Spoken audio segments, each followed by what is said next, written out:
So as we're getting into level, we'll just keep a close eye on the indicator. The residual in pink gets plotted on every tick, um, but it doesn't mean that sometimes we'll get a significant residual at an event, but it won't be printed on the actual chart. So you can see that one, that residual was 2. There'll be events happening between each plot on the chart. So the one that's plotted is not necessarily the one that we trade from. Oh,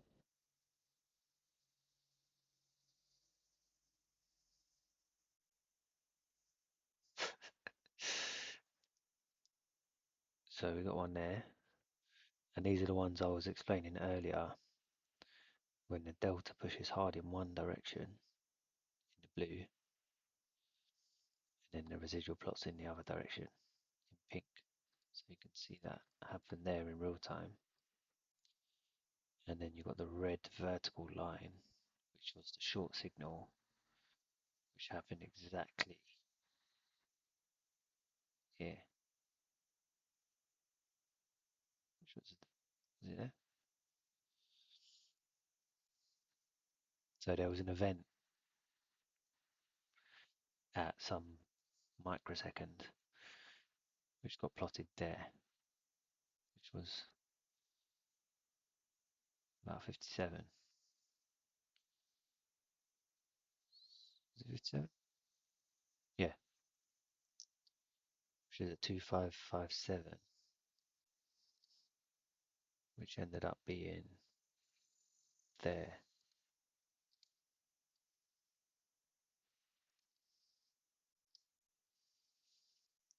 So we had that level to wait for based on the order book.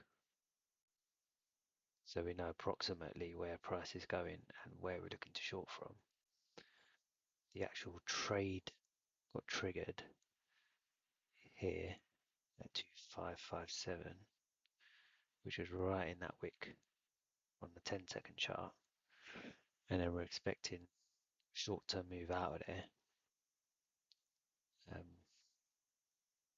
which is high. The short-term move is high probability. So we take a little short-term move out of there. Obviously, we don't know how far it's going, but we can just keep an eye on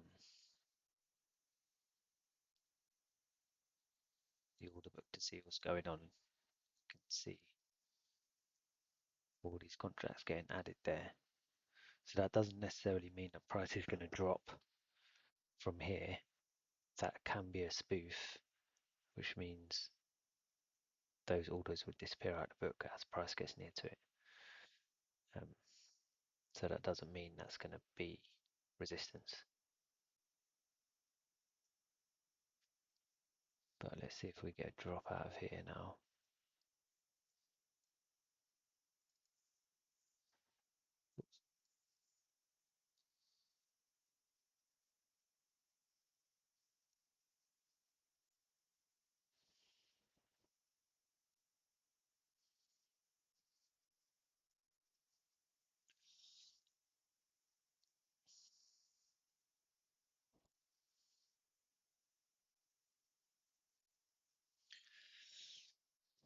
Yeah, so for that trade to fire, the filter, both filters would have passed. So you could see that the residual went bigger than 3, which went down to 18.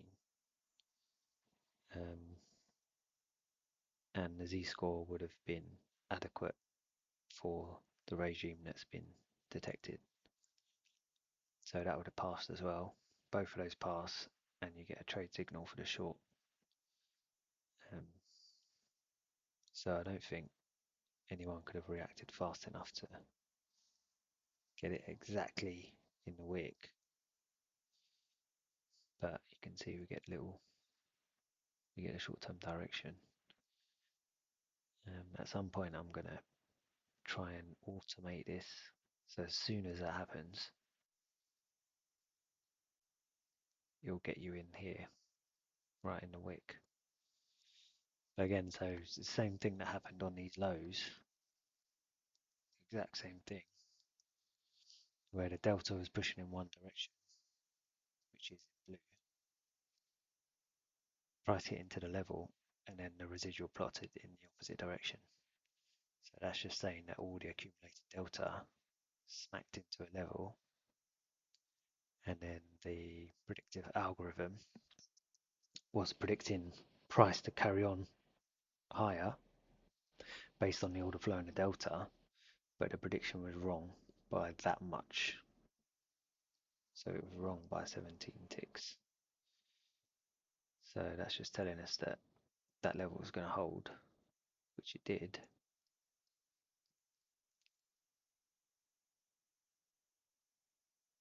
But obviously my entry wasn't that great.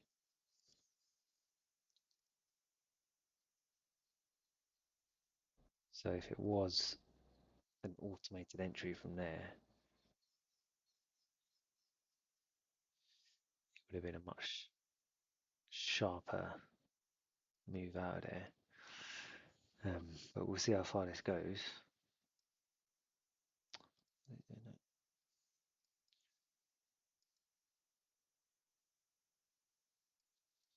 can see we got into that level, lots of volume, end auctions at the top, limits coming in above price. Let's have a look on ES. So lots of volume at these levels, lots of volume, end auctions at the top.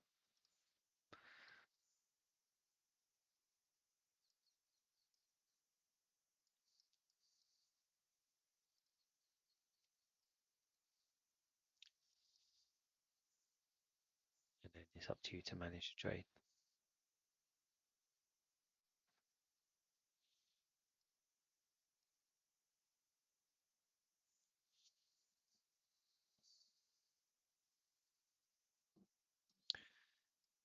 So it's the same thing as all my other videos really, just get into a level, wait for the residual, get the trade. So all my videos are exactly the same. It's just every week or so I'm just making slight adjustments to the indicator to make it more precise and changing certain things on there. So before I used to use um, a classic recursive least squares algorithm, which I've changed now to be the square root Kalman, which is similar, still similar logic, and also I'm using intrinsic time now instead of updating on the clock. So before I used to update the signal every 100 microseconds. Now it's done every event, so which could vary in time, but that makes it more adaptive to volatility. So when price is moving fast, events are firing quicker. If price is moving slow, events are firing slower. Um, which just makes the whole thing a bit more accurate. So it's still being developed. I'm making small adjustments just to make it better, but already you can see the insane precision on the 10-second chart. This is just in this little range. And then we had that long down there. We had that short from there. Some shorts earlier. Some other shorts as well. So all the entries will be right at the turning point in price. You just don't know how far it's going. So that short obviously dropped 40 points and then we came back to take that high out. So it's not really for holding these long moves. It's just for nailing a precise entry and then taking a short-term move out of there. Which I prefer doing anyway because I don't want to be sitting around all day holding a trade. Just take a few points out there, a few points out there, a few points there and be done. Um, and that's it really. So if you check out my YouTube channel, you can see how I've built this and I go into a bit more depth on recursive least squares algorithm and then how I use the order flow imbalance and the delta to feed into the algorithm as well. And I talk a little bit about the studies that it came from So you can check that out if you like. It's all private at the moment, so if you request access, then I can give you access.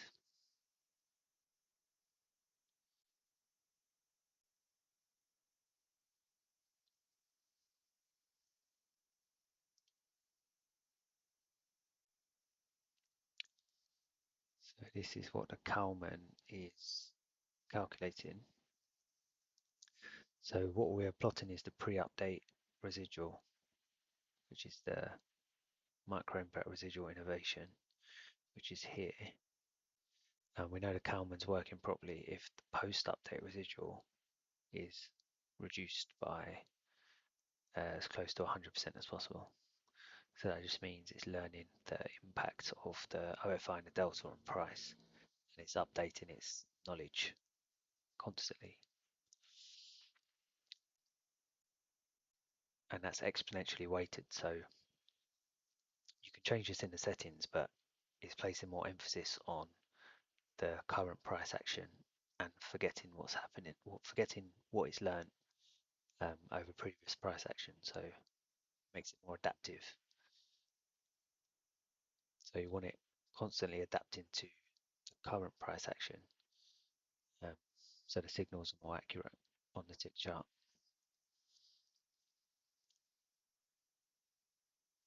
And I won't show you the other things on the output, but there's other things that feed into the indicator as well.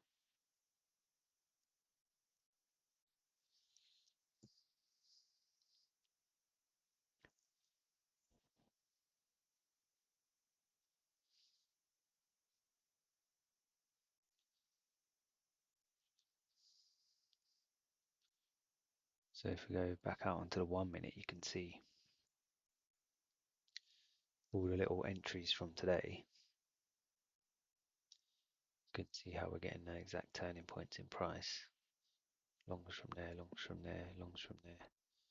Shorts up here, shorts from right in the wick. But this could obviously just keep going higher. We're only predicting the short-term price move with high probability. So if you nail the entry, then it's up to you to manage it afterwards and use whatever risk management you use. But you can see the potential for a risk to reward on these. If you do get a precise entry, even if you're a little bit late, you can see how many points are potentially available, even if we're just in this range. We're not really trending.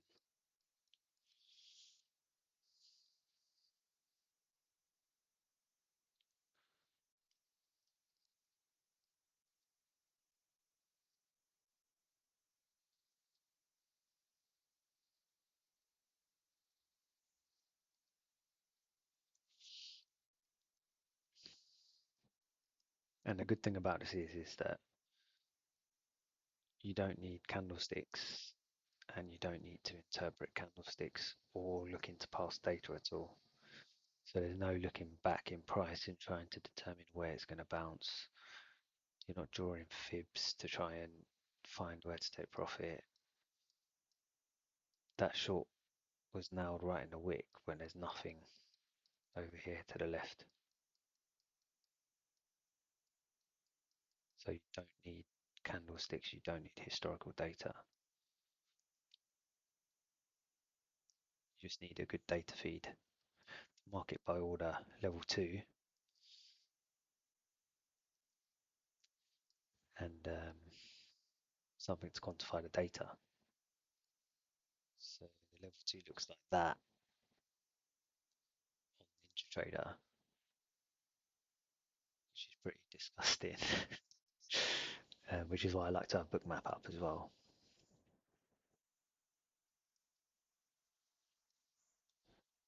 Just because you get really nice visual and you can zoom right in. If you're interested in market mechanics, you can zoom right in and see exactly what's happening at the microsecond of price.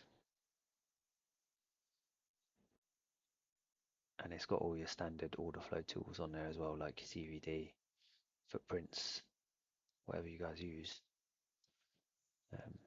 But you don't really need any of it because the indicator does everything for you. You just need to be faster executing and have a bit faster reactions than me.